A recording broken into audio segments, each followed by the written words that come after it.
4-lander, Bitter Blossom, Snap, Counterspell. It's slow. We're running a control shell, so you can find that on Stream Decker, or my Discord, wherever you want the deck list to be. So because we're playing a control shell and a tempo shell, if we're playing tempo, we really don't want 4 lanes in our hand. The magic number is 2 or 3. For control, we prefer 3. We'll take 4.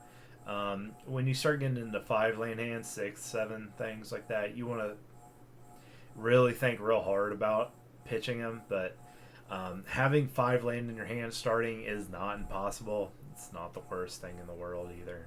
So we are playing the Sleepy in the 1 slot, so we are advantageous to have untapped mana turn 1. So we are playing for that too. So not getting a Sleepy here is kind of a bummer. It's not our best start, but it's still a great start. So we Dark Slake and pass, and then we see a nice Godless Shrine right here. So, and they Thoughtseize us. So when we see this, he's really going to take the Counterspell or the Bitter Blossom. It's really all he's going to take. 9 times out of 10 with this hand, he's going to take Bitter Blossom, and he does. So we're not surprised there. This is normal so far. So, and then we would have got a payoff punch here with Spellstutter Sprite. So our hand keeping was very good on this one.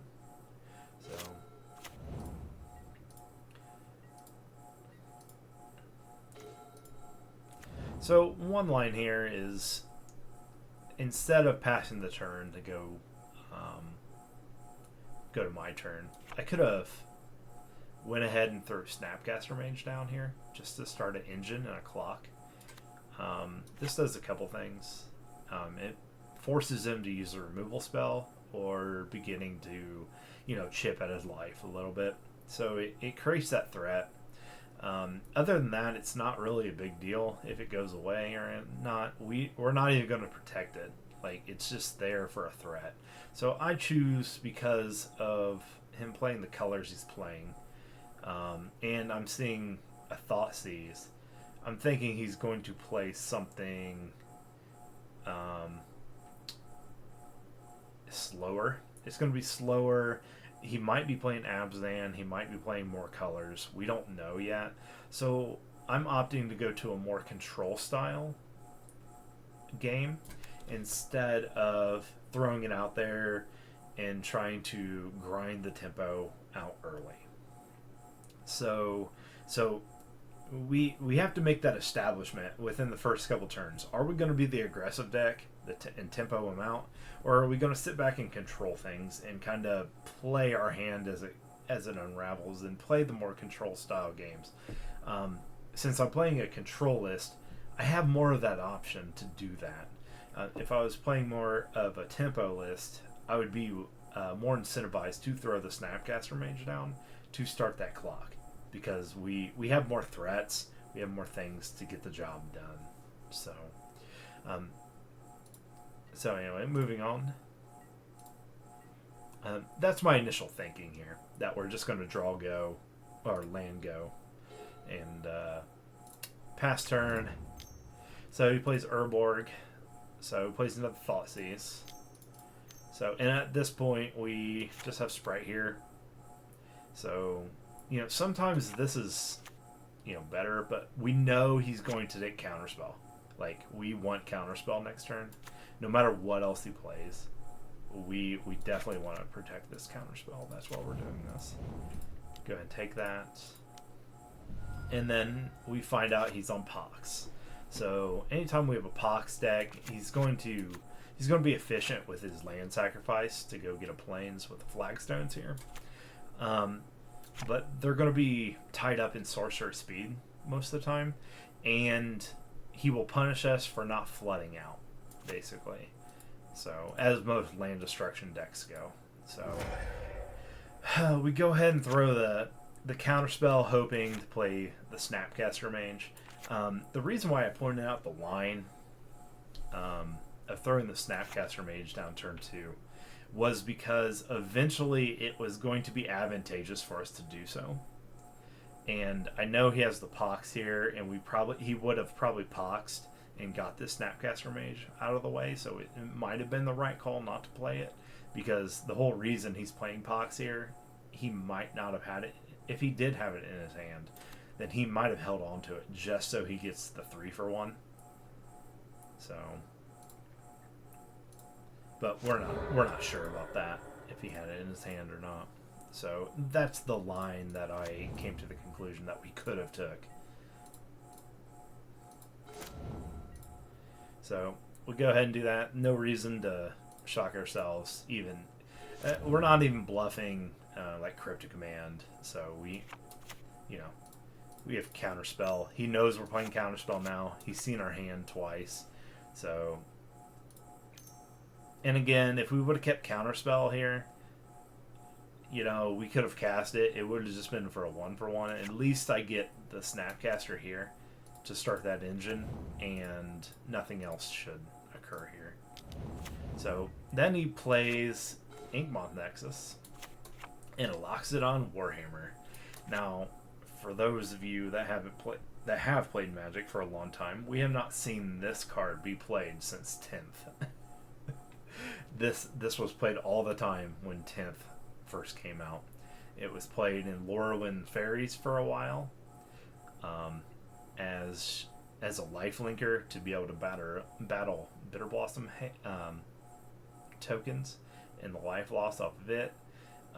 This was played everywhere and extended in about 2009-ish, 2010, probably right before Callblade and Jace the Mind Sculptor and World Wake, things like that came out.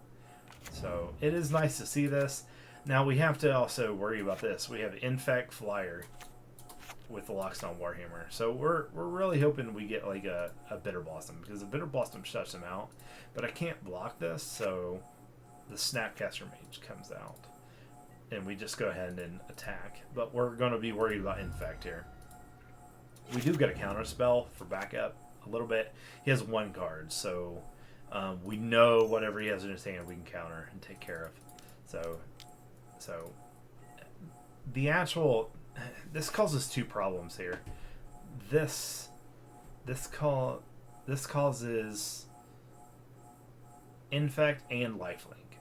The Trample is one other thing too, but the Lifelink, the fact he's gaining life, the way we're actually going to kill him, and he is doing Infect damage, really hurts. So,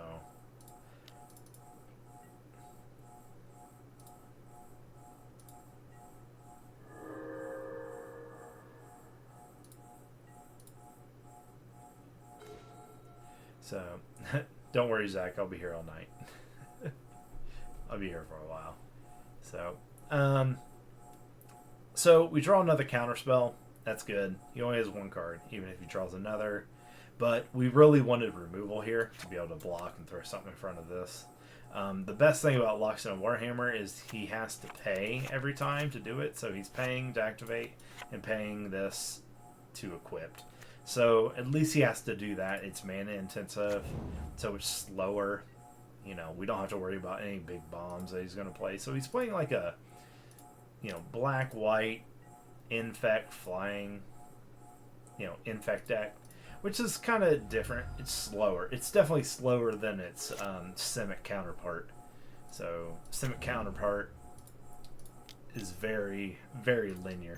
So I could let him look at my hand, but I don't want to. The whole reason is to counter this. He's going to take it anyway. I don't want him to see this other counter spell. This is the only reason we do this. Plus, I have mana to bounce my Snapcaster Mage if I want to. So, with the Riptide Laboratory, so we have plenty of options here. So, and then he smacks us again. So we're gonna go to 8 Infect. Not good. We get a Field of Ruin, which in this control build we play a singleton of the Field of Ruin. It comes in handy here, and just in problem lands that you just need a one of, you know, we'll go ahead and grab that.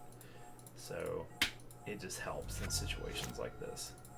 So we're gonna wait until he does his little combo thing, because we have counterspell backup. We're activate. He's going to do that, and we're gonna kill it, just so he wastes his turn on it. And actually, there's an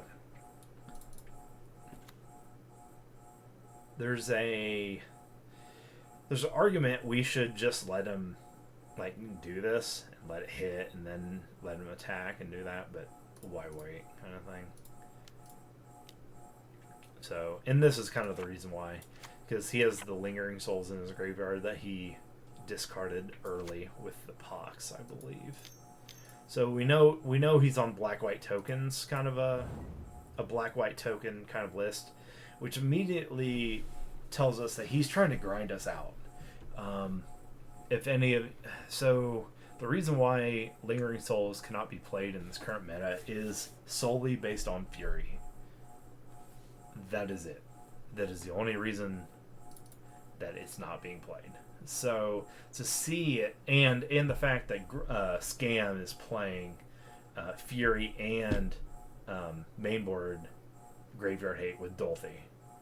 So we have both of these factors going on at the same time that's hating out Lingering Souls decks, which, you know, Mardu Lingering Souls deck was a big deck.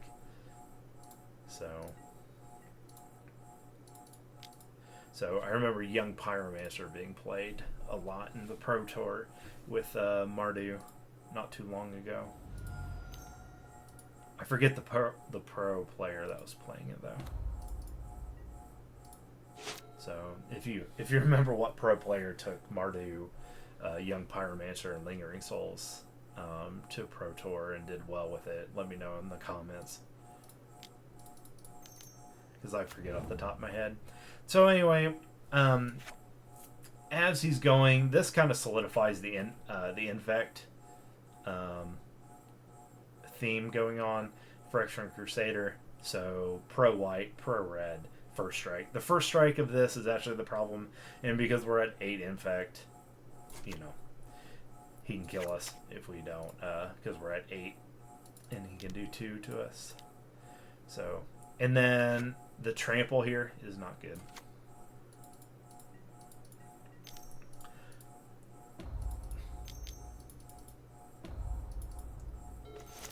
So he does that on his turn, even though he can't attack. So what we're thinking here is, how do we survive? So this does have trample, so this will have to have some kind of double block in there. So what we're thinking here is play the Bitter Blossom. If we can survive with this, and we can get rid of this Warhammer and get rid of trample, we can actually endless block this forever, and we'll never have a creature problem the rest of the game. So the one thing about Infect is their creatures don't get through easily through a Bitter Blossom. So then he plays Mirian Crusader, double strike, pro black, pro green, 2/2. So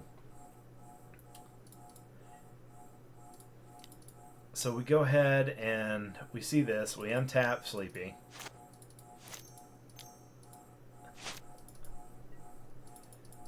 So we double block here. So we're still taking the one. We double block just to survive. That's all we're doing, because we can take real life damage. We just can't take Infect. So next, just surviving this turn, we feel really positive about where we're at. We're going to get a token to block the double striker next turn, and then we're going to draw a card and see if we can draw out of this. Okay, game 2 of white-black Infect. So we don't know why he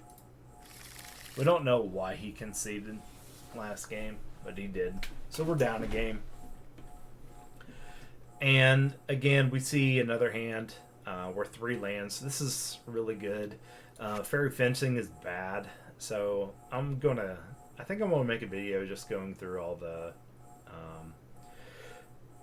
Wild Without a Rain cards really, you know, just talk more in depth about each of them, about where they're good, where they're not. So Faerie Fencing, the only thing bad about this card is it has infinite ceiling to your mana. If you have a fairy, it turns into a lightning bolt, basically, that can't go to the face. And you can't play this turn one. Okay, that's really the only problems with this card. So the rest of the time, if you have a fairy, even if you don't have a fairy, you're happy to have this in your hand. It takes care of Fury. It takes care of everything that a Bolt can take care of creature-wise. It just doesn't have the utility of Bolt. So really good card, really balanced. So we're happy here. Again, slower hand, but we got a Tar Pit, so we're not too worried about it on mana-wise. We just throw down the Tar Pit for later. So he then Thought Seizes us. He takes the best card in our hand, which we expect. The Bowmasters goes away. So we draw a perfect time Bitter Blossom. And like I said before, is Infect and Bitter Blossom. This is pretty much auto win. As soon as we get this down. If he doesn't take care of this somehow, some way. Now, one of the good things about him running green in the Simic Infect deck is they run enchantment removal with Beseju. So he doesn't have that, but he has all the things that white has to get rid of enchantments. So it's not like he's not doing it, but the thing about Beseju is it's uncounterable, basically, because it's an ability. So we don't really worry about that. He Thought Seizes again. We get the Brazen Borrower. He takes that away just because of the utility, which is cool. He's not super creature heavy, I'm sure. I'm sure this will be a problem at some point. And apparently the Snapcaster Mage wasn't as good of a target. And he's probably correct. So his card choices are on point right now.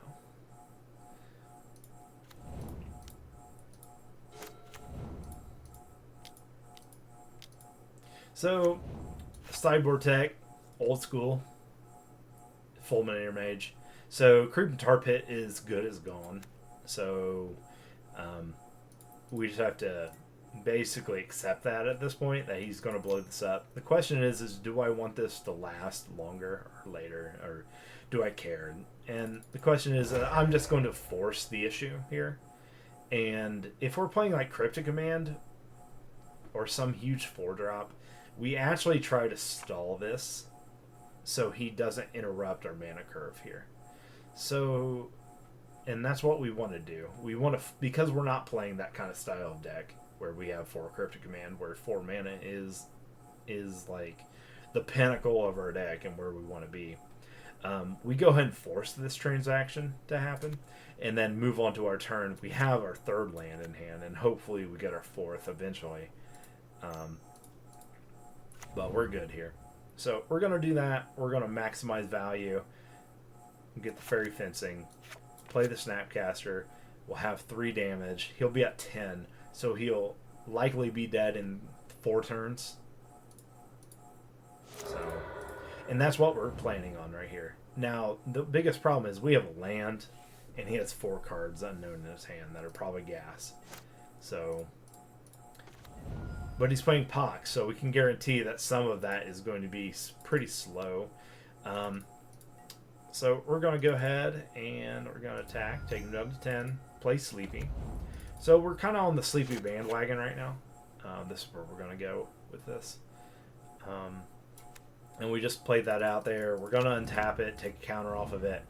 The best thing about Sleepy here is there's a 3/3 about to happen. He can't take care of the Sleepy because of the Ward 2. He just can't with the Vindicate. Vindicate is super strong.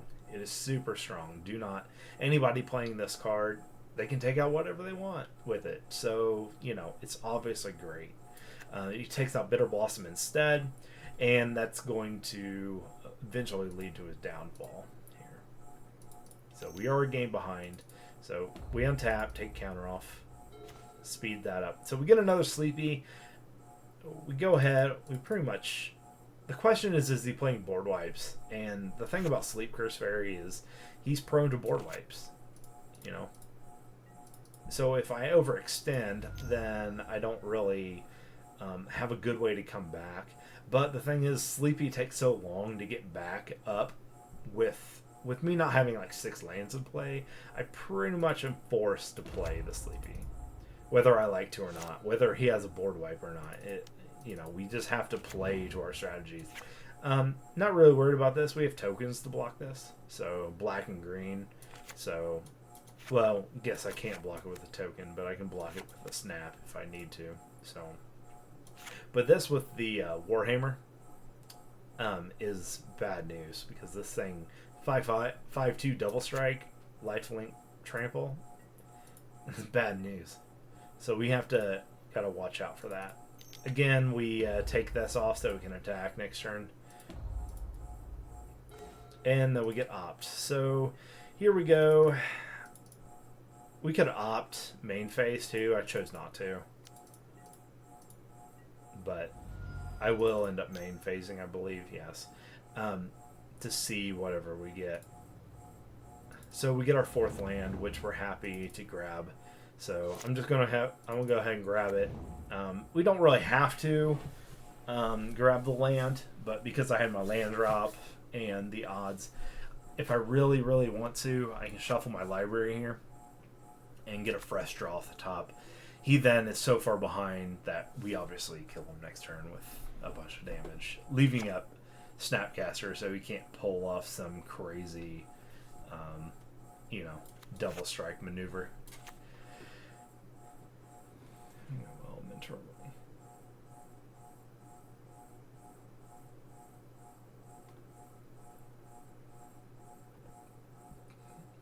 Oh wow, cool. That's cool, Luke. Yeah, old Magic cards are fun. So,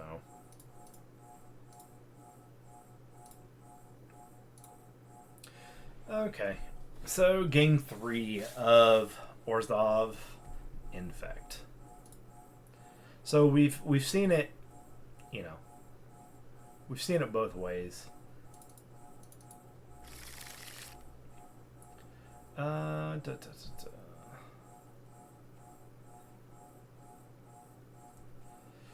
Okay, so we see this hand. It's okay. It's spell heavy. We have no threats. But anything he plays, we know he's not fast, and we know we can expect a Thoughtseize or an IOK at first, plus a Pox. So he's probably off the Pox plan because we're completely instant speed. He might not be, who knows. But, he's probably off the sorcery speed stuff because he needs to go a little faster. If he does get ahead of us, we can then Damnation. And what we can do is, we at least have opt to find another colored land, because that's really the only thing this is missing, is another colored land, which we're probably going to find. So this is one instance where Preordain is actually better than opt, but only slightly. So we're happy. We're pretty much happy here. So he then fetches. We expect this. We get Thoughtseize. He takes the counterspell, which is quality. Quality take. So Preordain's not mattering because we obviously natty drew it. So we'll go ahead and do that. And then we'll opt at the end and do another opt, which we'll just keep. That's fine. So I could have also shipped this to the bottom, but I feel that sometimes I ship it to the bottom, sometimes I don't. Just depends on where we are. And because we're at the beginning of the game, and I don't know what he's about to play, and we have a lot of answers, and we have a lot of ways to respond quickly to things, which is the way we want to be playing. Or especially now that he's showing us a Lingering Souls, we can expect to have more Lingering Souls out in the coming turns. So we're going to have to play this, a certain way. So we're going to Mastermind. This gives him a deterrent if he keeps these 2/1/1s out, then we're trading life, and I will win this. I will win this war because we're ahead on life total because he's sucking. He's losing too much life based on Thoughtseize and fetching. So, and then we just happen to get a god draw here of Bitter Blossom. An active Bitter Blossom will forever beat Lingering Souls tokens typically. So once we get established, we're fine. So if he attacks out here, the Mastermind's here to kind of mitigate him. So it's stopping him from attacking with 2 tokens. If he attacks there, we trade and he loses that. If he attacks with 1, well, we can handle that because we'll have a Faerie next turn. So you see where we're going with this. We're trying to stabilize the board here. He Fatal Pushes my Mastermind, which we're good because we're probably going to Damnation here soon.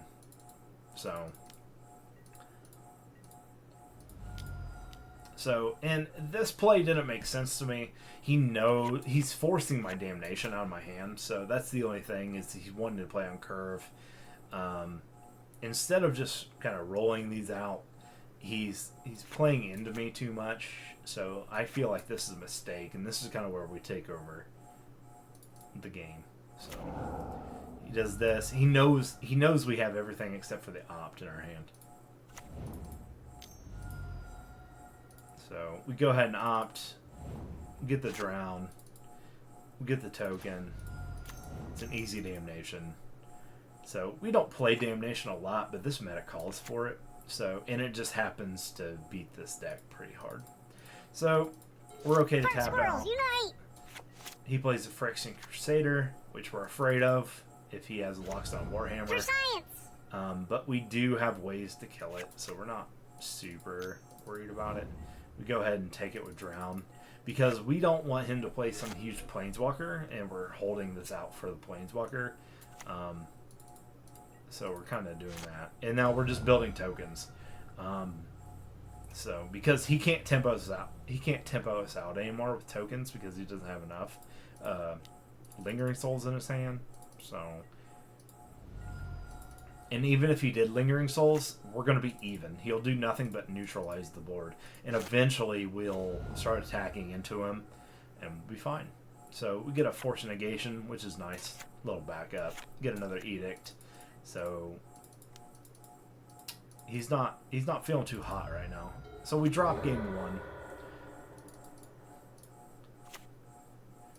But here we are, we're sitting pretty. So he tries to overload Dam. This is an underrated Magic card. 100%. So if you're playing black-white and not playing a copy of this, you should reevaluate this card. It's very good. So the thing is we can take care of it easily. So, and we do. We just go ahead and exile it and the reason we do this is because this costs double blue, and he's tapped out pretty much, other than the 1. So, the worst case scenario is he Thoughtseizes here or Inquisitions, and he takes one of our cards. He'll probably take the Drown because it's counterable. And this is much worse than the other 2 cards. So, but getting rid of this is exiling this is really nice if he has any kind of, effects to bring cards back to his hand. So anyway, that's my thought process there. We had a couple lines we could have took, but I think for the most part we did well. Post sideboard, we got way better than him, and so he's he's pretty much, he has to outdraw us, and that's the thing with these black-white decks, is they don't have a lot of ways to draw cards for themselves. And then we have, like, Mastermind to really help us out, to keep us in the game. While he's getting back in the game, we're keeping up with him. So yeah, I feel like we're ahead in this matchup. We did well, and that's a win. So thank you for watching. I'll see you next video.